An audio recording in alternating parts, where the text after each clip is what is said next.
Does knuckle cracking lead to arthritis?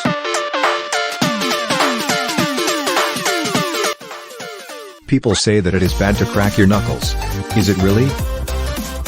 The short answer is, no. There are multiple organizations that mention knuckle cracking, and they show how it is not related to arthritis. There also are some studies showing that knuckle cracking is not a risk factor of hand osteoarthritis.